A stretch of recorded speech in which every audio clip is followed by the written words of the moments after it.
a major part of the creative process is your mental state. A lot of people don't think about it like that. Because like if you don't have if your insecurities can really mess you up when it comes to your creative work. Pretty much AKA you getting in your own way. Because I had to learn that in my business, as far as to like growing my company, I had to learn that I had to get out of my own way so I can really move forward. Welcome to the Marketing for the Culture podcast, powered by the African American Marketing Association. Each week, we'll bring you an insightful conversation from some of the best experts in our industry on how to advance our career.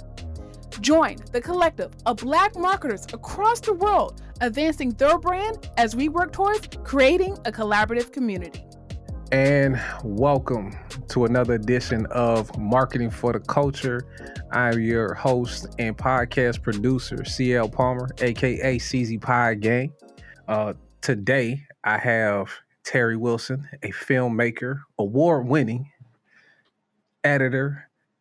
I mean, just all around camera maven. Right. That's just the best way I could put it. Tery, how you doing today? And welcome to the show. I'm doing all right. How about yourself, man? And thank you for having me.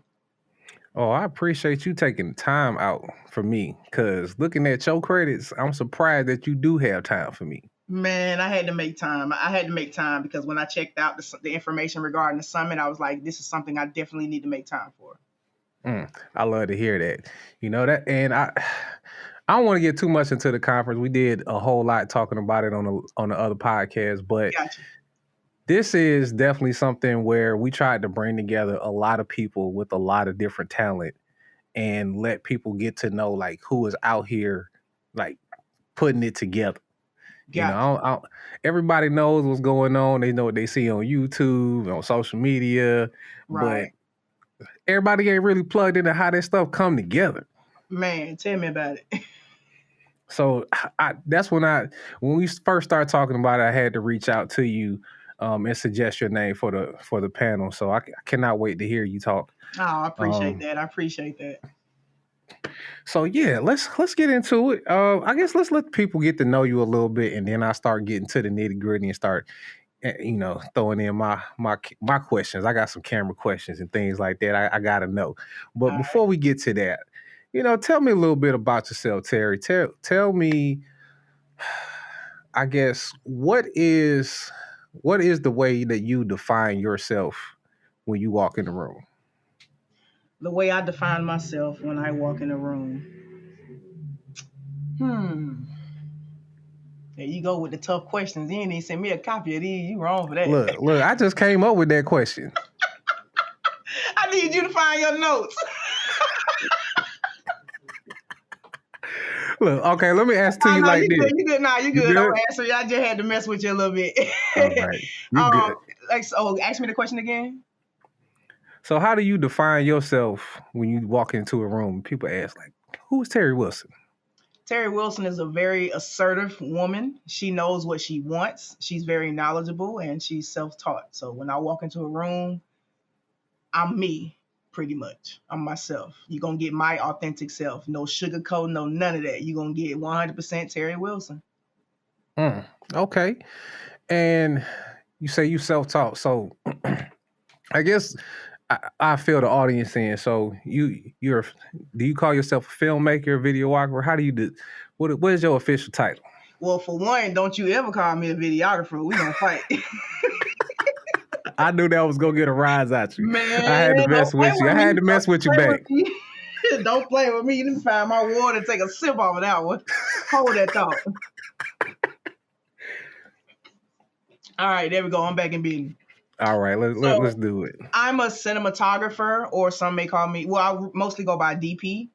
But I'm. What does that stand for? Director of photography. Okay. So pretty much controls the image that you see in film and television stuff, things like that.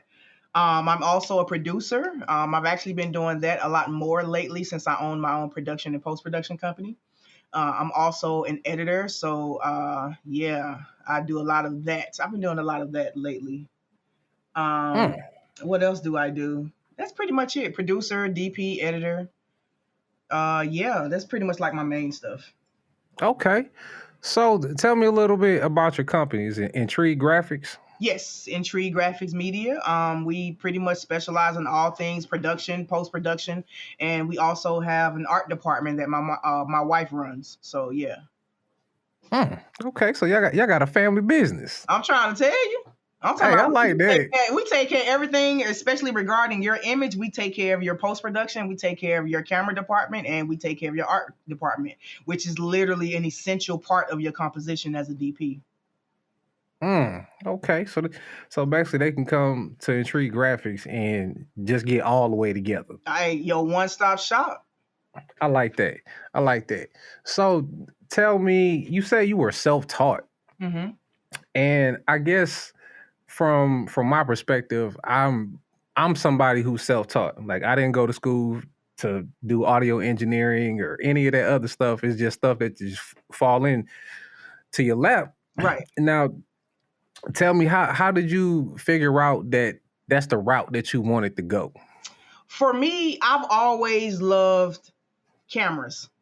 So I was always, like when I was young, I didn't know I was in front of the camera as much until I started going through my grandmother's photo album of me. And I noticed how much, like every time somebody put up a camera, it's a picture of me posing or doing something or playing around with the camera.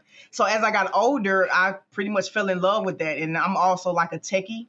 So I started like buying cameras, or my mom would give me a camera here and there. And I just started playing around with it. And the more and more I started playing around with it, the more and more I wanted to do photography. So I taught myself photography just by watching others and, watching a lot of YouTube videos, YouTube University.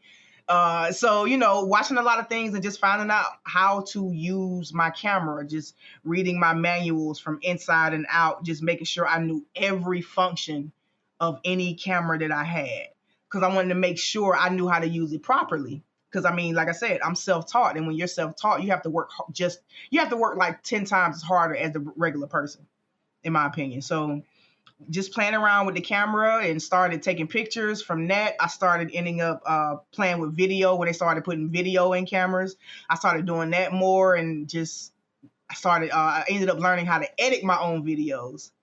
Once I started editing my own videos, I was editing my own photographs. Then I went to editing my own videos. When I started doing that, I found out, somebody told me about Final Cut Pro and Premiere Pro, because I didn't know about any of that software, because I was editing in Windows Movie Maker. I was using that all day, filming skits and filming, because my little brother, he's an artist. He's a musician. So like I was always filming him and his friends doing their music stuff, and they was like real funny all the time. So I used to record them doing skits, and I started putting this stuff together, and I'm like, I could really do something with this. Then one day I just came up with an idea, and that's how that movie back there, that big poster behind me, came about, Standpoint. So by me like coming up with that idea, working with a writer and all of that, I ended up just falling into filmmaking, and it's been on ever since. And that was in 2011. Yo, that's crazy. So you was just out here just playing around, kicking it with your folks. Yep. And you was like, you know what? This might be good enough to get a script. And man, you got me fascinated. It's like, how did you come across that part right there when you felt like Standpoint was good enough, or the content was good enough that you could go to somebody to write for it? But see, that's the crazy part. And it's funny that you asked me that. I didn't think about any of that. All I knew, I came up with an idea, and it was me and my brother. Me and my brother came up with this idea, and we spoke the idea into our phone. We were just recording ourselves. And I was like, you know what? I know a writer. Let me reach out to him. So I hit up Steven. I was like, Steven, can you write this script for me? I was like, I don't want no more than 5 characters, and I don't want no more than 3 locations.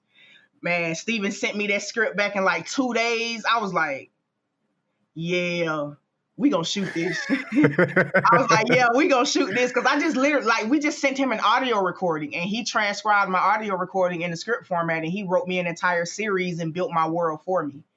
So that's pretty much like how my relationship is with writers. Like, I'll send you an idea, and I'll give you the limitations as far as the characters and the locations, and I'll let the writer go from there. But now I'm at a point where I know storytelling a little bit more now, because like I said, remember, I'm self-taught, so I have to work like 10 times as harder as the regular person who's already probably a screenwriter, because I am not a screenwriter at all. So now I come up with more elements of that story and I pass those off to a writer, and that's how I get my content created now. I got you. Yeah, that's one of them things when you are self-teaching yourself how to do something, it usually takes a while before you get the like big parts. It's like, oh yeah, I actually needed this in the first place. Because you don't really know, like, as far as that person that's in film school, and I don't knock film school at all. Everybody just has a different path, because my journey was just different. You know what I mean? When you go to film school, you get caught up in the technical. And for me, I feel like some of those students really lose the love and the joy of just getting out there and being spontaneous and just creating something and not thinking about, I need about 20, 30 people on set with me to make this happen. No, hell you don't. Oh, my bad. Can I curse? You good. You good. It's not a PG podcast. But, some people get caught up in all of that. And I'm like, just create. Everything else just falls into place. Right. And I be trying to get out my own way when I start doing some of that stuff. Man, you better preach on it, because I ain't gonna tell you how many times I had to get out my own way. So I feel you on that. It's because like once you get to a certain point where you're trying to be creative, yeah, you look for not so much perfection, but you look for that actualized idea. Yeah. And when it's not quite right, you will start beating it until it get right. And yeah, it'll definitely slow your process up, but I don't know. I can't tell if that's supposed to be part of the creative process or if that's just it's a part of the creative process, because a major part of the creative process is your mental state. A lot of people don't think about it like that. Because if you don't have if your insecurities can really mess you up when it comes to your creative work, pretty much AKA you getting in your own way.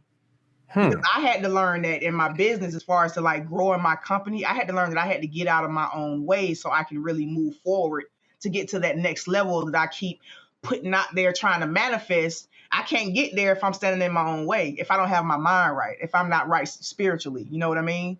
So yeah, that getting in your own way is it can be a real big issue when it comes to your creativity. And especially because if you're in a negative space, how can you create when you're in a negative space if you don't have your mind clear? So, like, you thinking about your outside life, what you got going on at home, what you got going on at work, what you got going on with the kids, and it's hard for you to clear your mind. But if you learn how to recenter all of that and think positive and really work through your stress and your troubles, you start to realize that your creativity flows a whole lot better. Does that make sense? Preach to the choir, I ain't gonna lie. See, my girl don't listen to this podcast, so she ain't gonna hear this, but I tried to explain that to her, but it just didn't quite get through. And I'm starting to feel like, well, maybe this might just be one of those things that creatives can really digest. Because, like, I don't mind having a conversation, but it's like, let's not talk about that right now while I'm in the flow. Right. Because if I get out of the flow, I'm going to have to rev back up. And that's just going to take a while. Yeah, and it's like messing with your tunnel vision, and you like, breaking my flow. I mean, I actually went through that with my wife, so I totally get it. But with us, the difference is we now work together, and we don't, you know what I mean? So when it comes to that, it's pretty much a process of you guys being more understanding with one another. You know what I mean? Like, communication is key. So like that, man, because I mean, we came a long way. A lot of, spirituality and trial and error, a lot of, trial and tribulations or whatever. But now we're in a space where we're honest with one another, and we know how to separate our personal and our business from one another now. Because, it's hard for creatives to be in a relationship and do this. You know what I mean? Like, man, if they not in the same industry as you, it's like, what in the hell have I done got my damn self into? How am I going to get this person to understand this and that? Stop trying to force it and communicate with that person. Trust me, everything else falls into place. Happy wife, happy life. That shit is true. I'm gonna try it. I'm gonna try again. No, ain't no try. Just do it. Just do it. Really Okay, not as hard I as got you you. think. And no, like seriously, because it's really not as hard as you think it is. Because, like I said, that falls in the category of getting out your own way. Okay, you right on that. When you right, you right. I just came through it, so I know. Like, man, trim me, I know. My girl will tell you that all day, boy. So yeah, that's a message for all you creatives out there. Just get out your own way in every facet of your life. Man, for real. But Terry, I want to switch gears a little bit, but right, before I do, like, are you from Atlanta? I'm from Atlanta, Greater baby, all day. I'm from Perry Home. Okay, so you right here in the city. Actually seen your work out here, and I guess this would be a good time to bring this up, but you probably don't remember meeting me, but I actually met you in person. Okay. And I was definitely in the hood. Okay. And you was buying a cell phone. It was a cell phone. Oh, okay. I'm pretty sure it was. Now I should have set this up. I should have said we met on Craigslist. Because that would have been funny. I missed that. I actually used to advertise my business on Craigslist because I had a mobile IT business. Okay, yeah, man, don't nobody know. Like, Craigslist used to be popping when they ain't put the clamps down on it. But yeah, it really did, because I made good money on Craigslist. You hear me? Absolutely, because it was a lot going on. But specifically, I think I had either sold you one of my phones, and man, I don't even know how we got into the conversation, but I think I might have told you about my podcast, and you told me, it was like, you did some camera work, and I was like, okay, that's cool. End up just following you on Facebook. You know how Facebook, oh, you know this person? I was like, yeah, I just met that person. Didn't think nothing of it.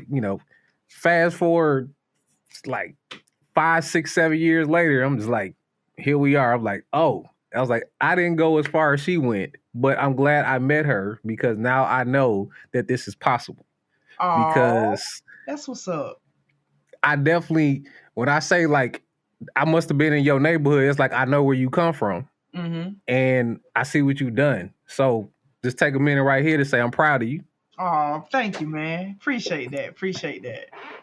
And just let everybody know, sometimes Craigslist encounters do end positively. Yeah, they do. So I just wanted to put that out there. But I do want to talk about your work though. Okay. Because you worked with some brands, like I see Publix up here. You did some stuff with BET. You have you edited some pilots. Like, I seen Power Rangers on there. I was like, what? Let my kids know that I got somebody working on some Power Ranger stuff on the line. They gonna have some questions. I'm trying to tell you, they gonna have a boatload. Like, hold on, Daddy, you know Zach said to work on Power Rangers. Yup. Yeah, I'm like, even down to Vice, I'm like, just a lot of different experiences. So I guess, what is there any particular experience where you felt yourself, I guess, either learn a little bit more about yourself, or you can feel like, okay, I've actually developed into this next level, and I can see it and feel it now? That would be the BET movie. That was my first feature that I shot on a big level. Back to the Good Life starring Kyla Pratt. That movie, working on that project, really taught me a lot. It really did. It taught me a lot about myself. It taught me a lot about myself. Like, it really taught me a lot about me. Like, like, I can't tell you the kind of anxiety I had before I booked that. Like, it was crazy. I was like, what the hell I got myself into? I done booked this movie. I was just thinking about all of my flaws, and I'm like, I just ended up coming to the conclusion. I was just like, you know what, fuck it. These folk chose me. You know what you're doing. Get out your own way. Show these folk what you can do. Simple as that. Show these folk what you can do with a budget. You've been asking for it. You finally got a project that you got a real budget for. Go ahead and turn up on these folk. Let these folk know what you can do. And that's exactly what I did. Hey, I love it. I love all that Atlanta in your mouth too. That's how you let them know. That shit ain't going nowhere. You know what I mean? But that's a big look, though. You know, like to get the call up from BET, and I could imagine because, like you said, it's probably the biggest thing you had did up until that point. Right. And I was actually talking to one of the other panelists, Tina Bonner, from Black and Meta, and she was saying like that's almost like her favorite thing is to just go into the unknown. Like, oh yeah, you know, like she like relishes in the moment, but it's like the reality sets in. It's like you have never done this before, and at some point you're going to have to deal with it, and then say, okay, what do I know how to do, and what do I don't know how to do, and how do I close that gap right now or as fast as possible? Right. So man, that is very relatable. I guess like kind of tell me how that came together. As far as the BET project, I actually got a call from a person I knew for a long time. Her name is Teresa Dow Vest. I actually did BTS photography for her feature maybe 7 or 8 years prior.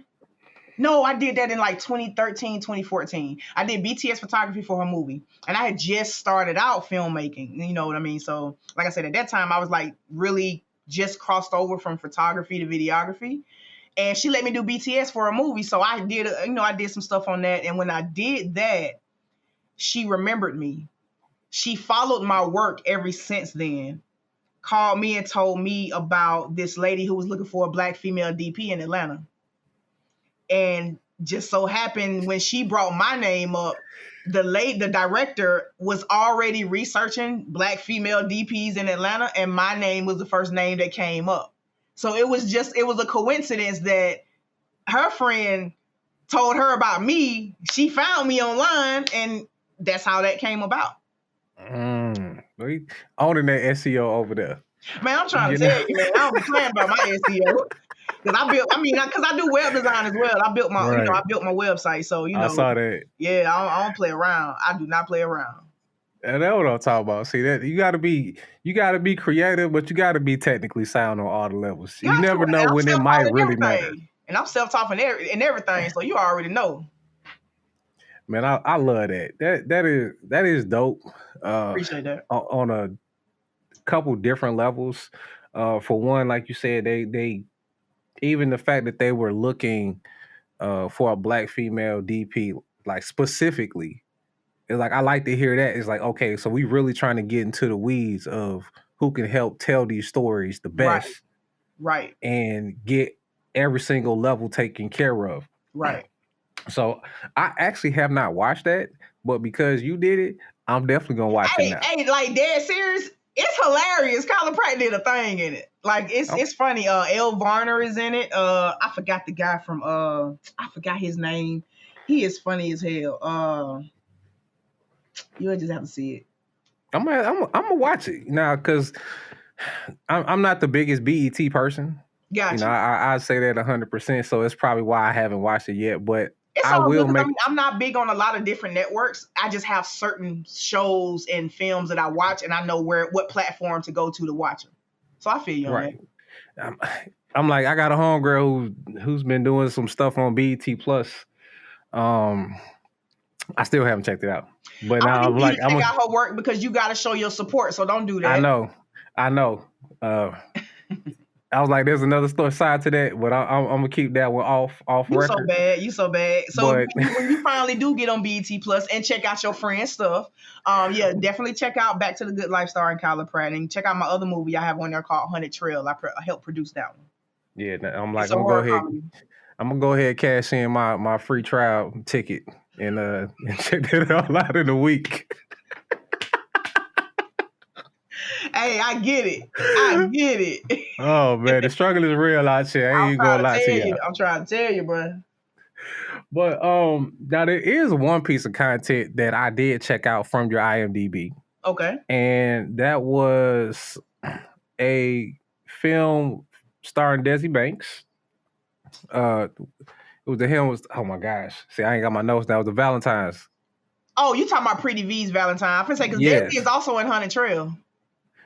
Okay, yeah, I did see him in that. So yeah, I was talking about the Valentine joint. Oh yeah, that's Pretty V's Valentine. That was so funny. That was that one actually caught me off guard because like none of the like upfront jokes made me laugh, but it was just kind of like the by the way jokes that really got me. I got you. That was like it was like oh, because like if you weren't paying attention, you missed it. Yeah, but that the writing on that one was pretty tight. Yeah, he did his thing on that. My wife directed that. Oh, really? So, all right, let's go ahead and tell me about that experience right there. Yeah, she did the production design and she directed that. She directed that and, helped Desi out with that as well because he also co-directed it with her. But yeah, man, like that. When I tell you Desi had us rolling like the entire time, and it was hard a lot of times to shoot the scenes with all of them in it because I'm like, these folk too funny, bruh. Yeah, they be bringing it out. So like, I don't know, because I actually said like you worked with Desi a few different times. Like, how did that connect happen? Of course, it's all ATL in here. As far as that, how did I link up with Desi?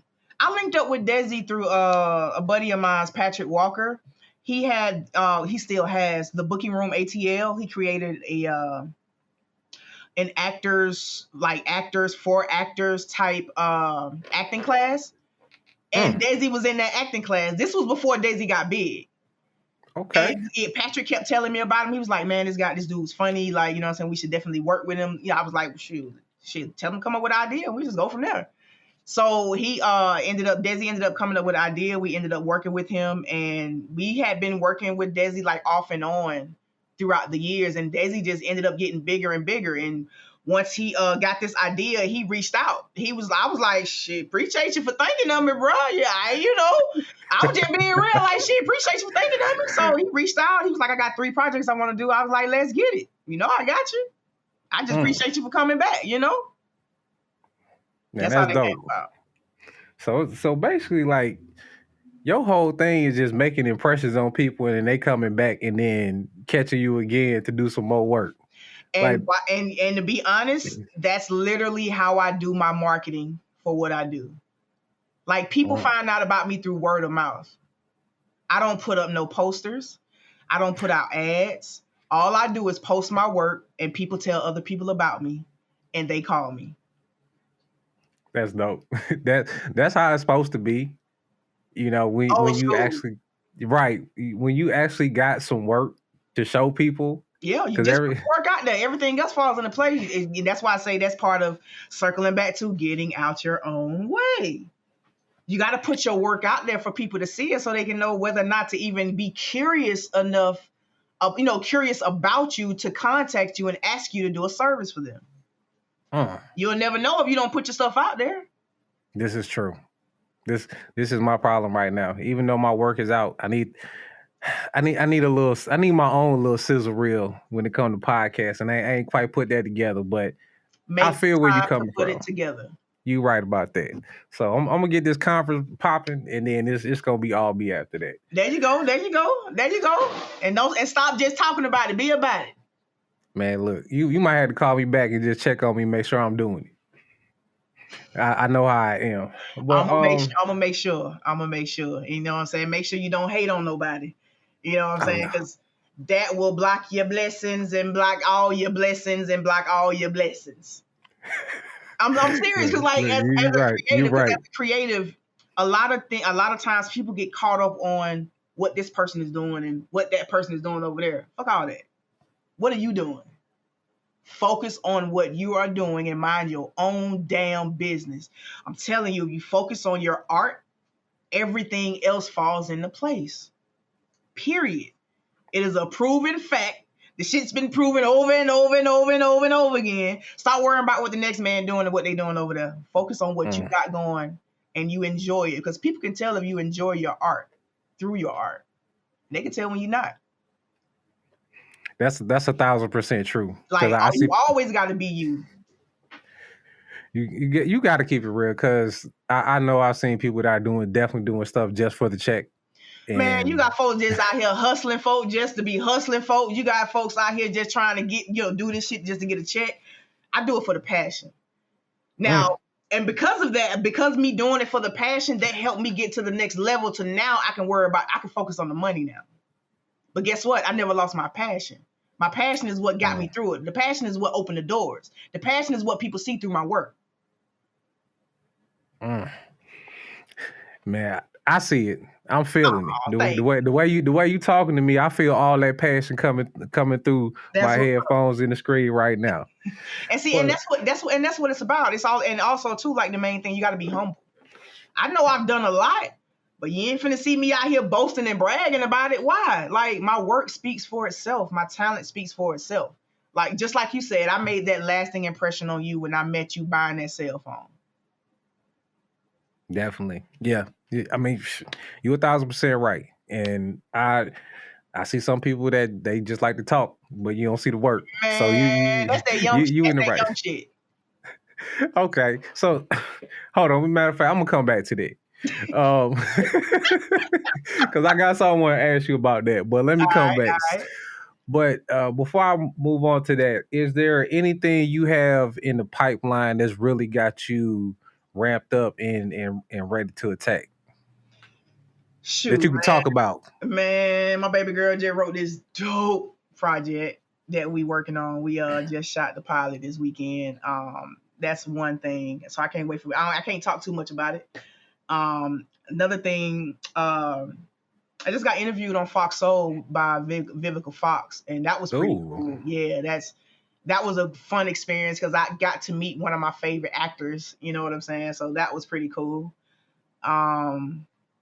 Let me see. I just did a prison documentary, and that was dope. What else? I also just did a masterclass for a film festival. That was dope. I do so much, so it's like I be proud of all of my stuff because like my goal is to get better by the project. So every project I do, I try to make sure I learn something new or get better and step my game up as far as my work. So I'm actually always excited about everything that I do, honestly. Look, that's very understandable. As somebody who has a lot of different projects, it's they all kind of get their own level of excitement because of the different things you are doing. Because you're not always doing the exact same thing on every project. Right. So you kind of get to like, oh, I can kind of develop this skill. Now I can kind of come over on this side and develop this skill. And then when you come back to yours, like, I think I might need to step my game up when I'm doing my thing. And see, that's what makes me very supportive of other people's work. You know what I mean? Because I done had a hand in working on some of everybody's stuff down here in the indie film community in Atlanta. You know what I mean? So because of that, people already, they know what I can do, and they already know what it is. They know I don't play about my shit. You know what I'm saying? So, by me like being a team player, like I know how to follow. I'm not just a good leader. I know how to follow. So, you know what I'm saying? I know how to, I get on set and be somebody PA all day. Or I'd be a cam op all day. I'll be your BTS photographer all day if I feel like the project would be beneficial to me. You know what I'm saying? So by me helping everybody else, so when I finally take a step back and be like, okay, you know what? I'm about to work on my shit now. I love it. You know what I'm saying? Everything just fall into place. I love it because that's... Yeah, I'm trying to be like you when I grow up, Terry. Oh no, hey, being like me, let me tell you something. Being like me, you just make sure you got a good team in that because you can't do none of this without an amazing team. Because the team that I have, I cannot stress enough the importance of having a good team. Well, I'm gonna need my team to grow up too, so we can all get on the same team and get this thing rolling. Because right now it's just me. I am a one-man team, but I definitely know what you mean. Because I started like that, so I get it, bro. Trust me. Like, it even got to that point for me where I got to that point, I was just like, man, I'm tired of doing this shit by myself. The only reason why I do it by myself is because I have to, because I can't find nobody I trust. I stopped thinking about that shit, aka getting out of my own way. My team started coming to me one by one. People I started meeting on set. The shit just happened. You know what I'm saying? It's like you really have to have an honest conversation with yourself about yourself. Yeah, that's why I say that your spirituality, your mental state is very important. It's a very important process of your creative process, man. Like, dead serious. I mean, it hurt. Real, though. Yeah, because you got to be real with yourself, and that shit hurt. Like, you really got to have a real talk with yourself, more than one. It's gonna take a lot to get out your own way to really allow your creativity to truly shine through your art. You got to get, like, self-care is important. It's important. Yeah, you really talking my language, because I'm a big mindset person. You know, I like to, you know, I don't try to disperse and put people on to a law of attraction, but I try to explain to them, like, you know, whatever you put out, that's what you're gonna get back. Man, I can't stress that shit enough. It's just so important, like you said, just getting out your own way. You got to, man. Allowing those things that need to come to you. But like you said, it just starts right here in the head and your mind, and things just start developing. It's amazing how it just happens. Also, too, you gotta allow people to be honest with you, if that makes sense. Yeah. Yes. I'm just gonna leave that right there. Very much so. Yes. Be honest. You know, don't try to pump people up just because you want to kick it for a little bit. Oh, no, I ain't talking about that. I'm talking about, like, you gotta, okay, so you know how, like, it's a difference between a hater and a critique? Yes. That's what I'm saying. Like, you have to allow people to be honest with you about you, if that makes sense. Absolutely. You know, I definitely get in my own way for that, but I have come around to that. So, and see, and the first step is acknowledgement. That's what I'm talking about. See, that's all you got. You just got to acknowledge. Once you acknowledge your flaws, man, because guess what? We are all flawed. Nobody is perfect. You know, like seriously, nobody is perfect, bro. And you already know, as a fellow creative, I can't tell you how many times we fall in and out of depression. So guess what? It's normal. It's sad to say it's normal, but it's like, you got to learn how to get out your own way. You got to stop being defensive. You know what I mean? Like, it's a lot of different things. I don't want to turn this into a mental health conversation, but I'm just saying, man, it really goes with your creativity, like self-care, like, dead serious. No, but I mean, it's not officially a part of the AAMA pillars, but after this conference, it's definitely going to be one of the things, because I do believe it's 3 things that'll make a marketer successful: it's technique, it's technology, and it's mindset. Yes, indeed. So I agree. Everything that you're throwing out there, it falls right in line, and I'll probably be using some of that content further down the road, because that was some good stuff. I appreciate you bringing that. I'm just being honest. Well, yeah, you as real as they come, Terry. Huh? You definitely as real as they come. Yeah, like I know how it is out there in the city, and it's like, yeah, you bringing all the right energy. Man, you already know Atlanta, the city of finesse, so you know you the capital. Boy, the capital, bro. So you already know, it's like, if you can't be yourself, like, why do it? That's absolutely.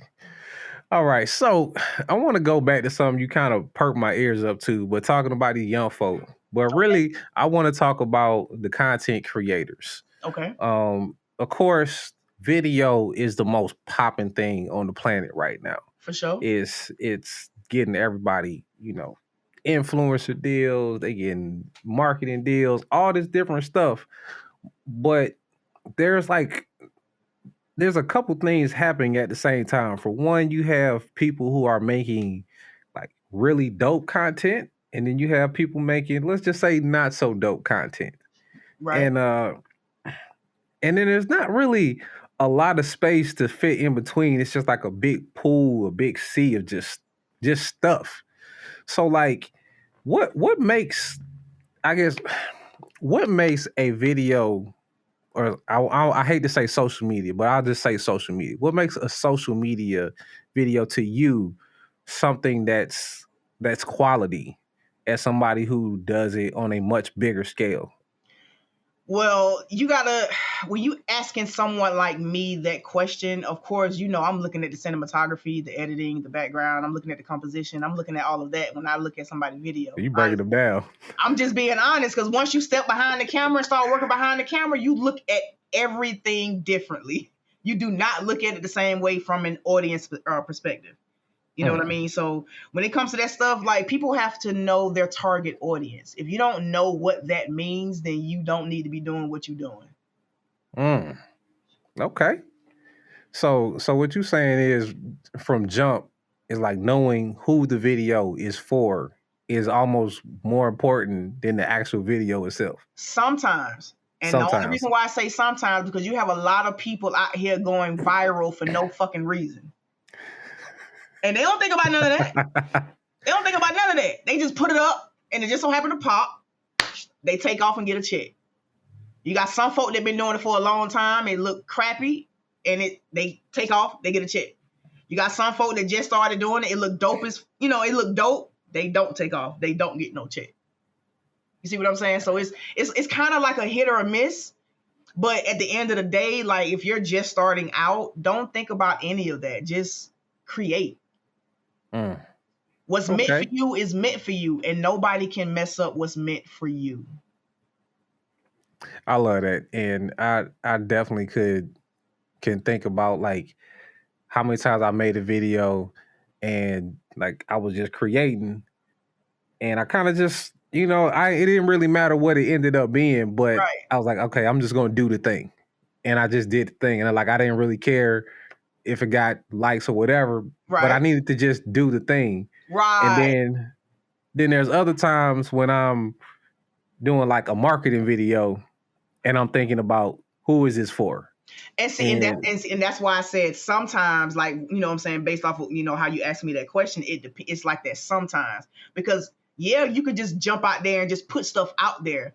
But after a while, it gets to a certain point. If you want to get to a certain level, you have to start thinking a little bit differently. You know what I mean? You have to now start planning for what you're doing and actually start thinking about the business part of what you're doing. Just like how you just said, when you started doing a marketing video, now you got to think about your target audience and all of this and that. That's what I mean. Okay. So that's a great point.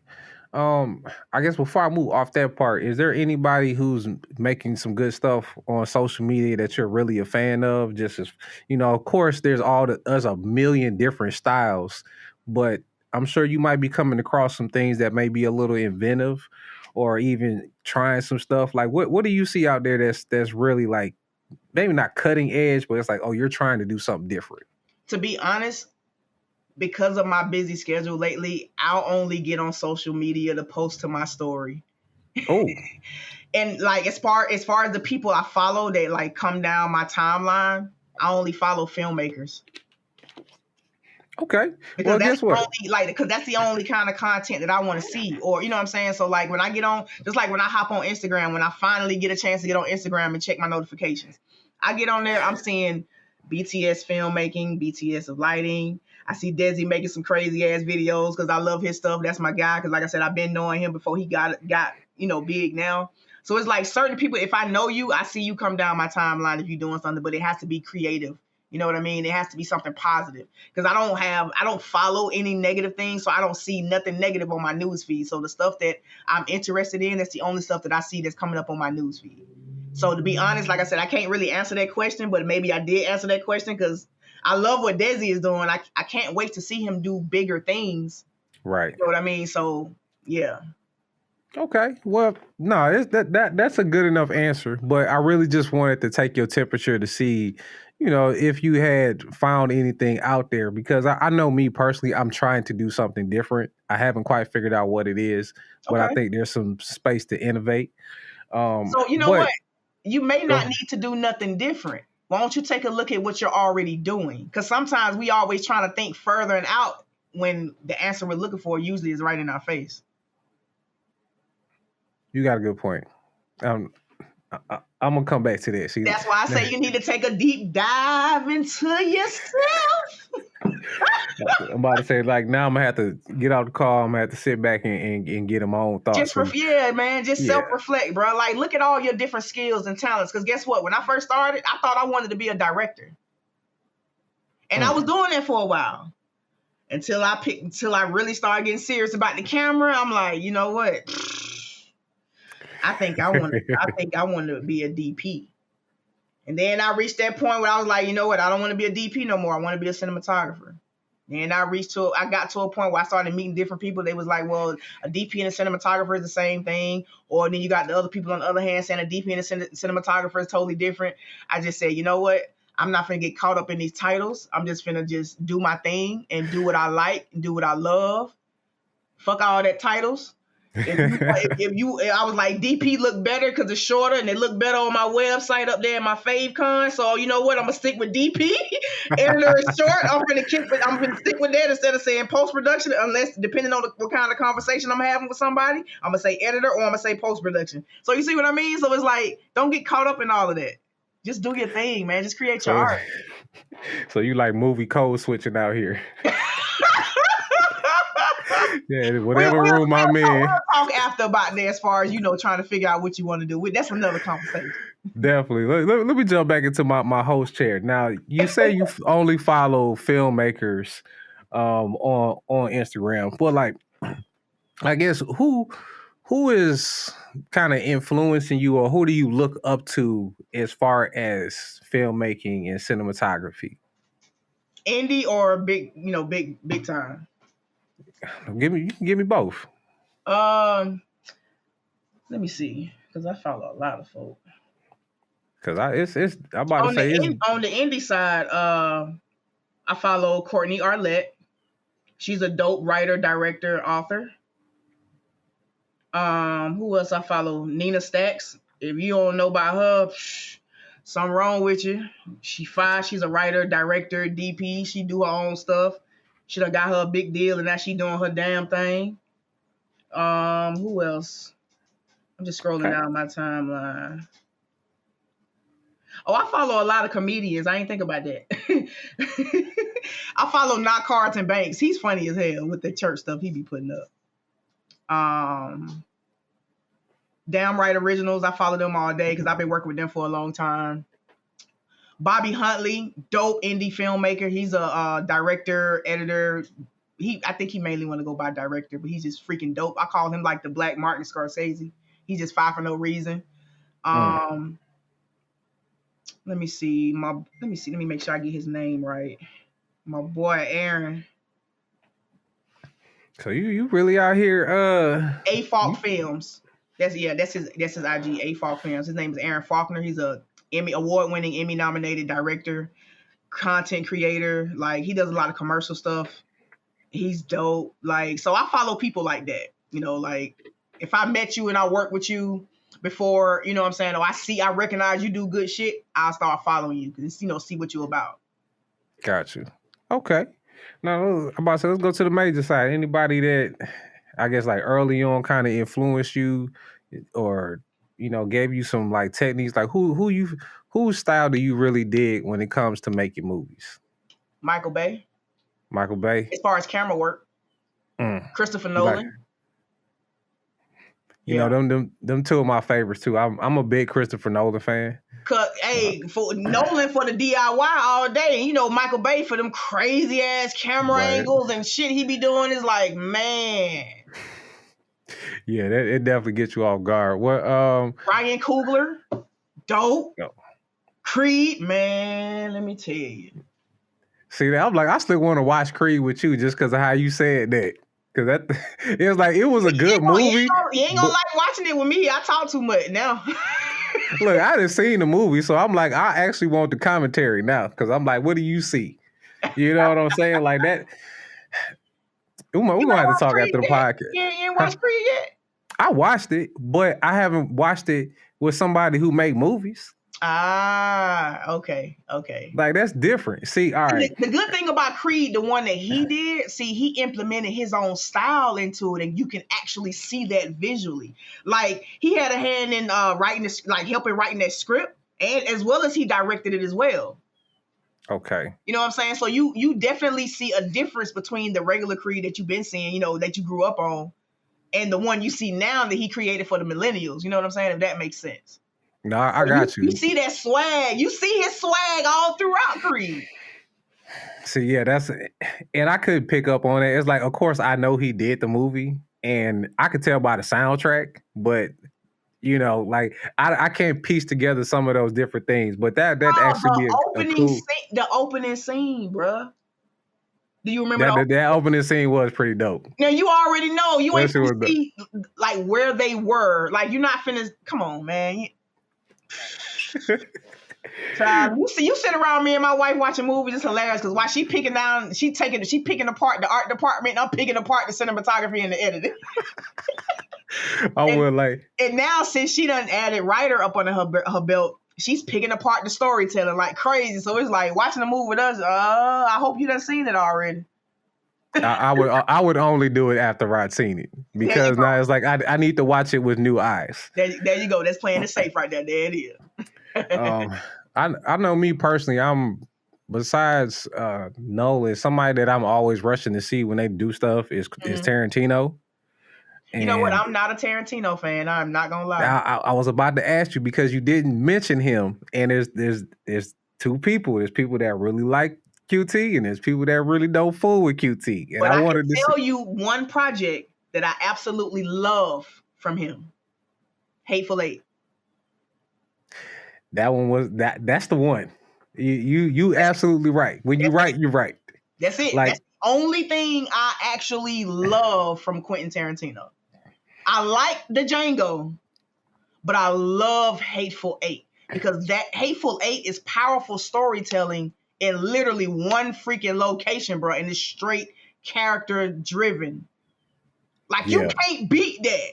You really can't. It's a work of art. It's a work of art to the point where indie filmmakers should study pieces like that take place in one locations to understand why you have to make sure your characters have a damn good background story to know how to like deliver and keep your attention for an entire. What that movie was like? What 3-4 damn hours? That shit was long? 3 hours. The extended cut is 3 hours, yo. And I don't get tired of watching that movie. Place inside of a cabin, outside the cabin, and on the way to the cabin. That's it. That is a sick flex, and I love that movie to death. My girl, she kind of like get drove because I be wanting to just like throw it on when she ain't watching nothing. I was like, why are you just watching this? I'm like, look, I just got to get to the part where he laying in the bed. Like I can't with you, baby. I just got to get to this part. Just hit me. You got to trust me, baby. Just have faith, baby. Oh man, that's funny you said that because that is definitely my one. I don't want to go into like my top 5, but I definitely fool with that one, Django, and of course like Pulp Fiction. Just because like I know at least with Pulp Fiction, that was the first time for me. Like of course I watched it like 10 years after it came out, but I had no idea you could tell a story like that.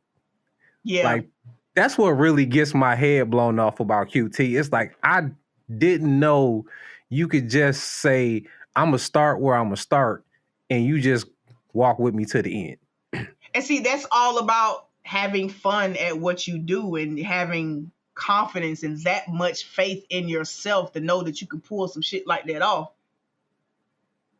Yeah. AKA getting out your own way. Oh, man. So you bringing it back full circle. You damn right.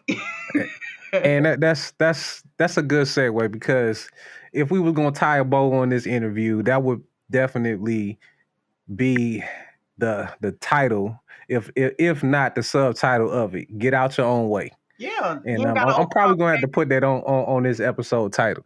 Yeah, because you know what I'm saying? You ain't got to overcomplicate things. Man, I spent years doing that. I know what that feel like. Don't overcomplicate the shit. Just have fun at what you do, man, and just keep going. Everything else fall into place. Absolutely. Tery, it has very much been a pleasure. I appreciate your time. Likewise. I thank you for having me. And no problem. And I want you to go ahead and let them know how to get in touch with you. You can get in touch with me by visiting my website. That's terywilson.com. And that is Terry spelled with one R. I'll be screwing up my name. Tery Wilson.com. And that's how you can pretty much find out all about me, links to, my social media and all of that. Just go to my website. Terry, thank you again. Thank you for having me. I appreciate everybody out there for listening and watching. This is Marketing for the Culture. Peace. Peace. Thank you for listening to Marketing for the Culture podcast. If you haven't already, please subscribe, whether it's on Apple, Google, Spotify, or your favorite podcast platform. And of course, our videos are on YouTube. If you have a moment, feel free to give us a rate, review, or just comment. We appreciate our sponsors for their continuous support. Also, if you're interested in learning more about our sponsors or becoming a member of the African American Marketing Association, visit aa-ma.org.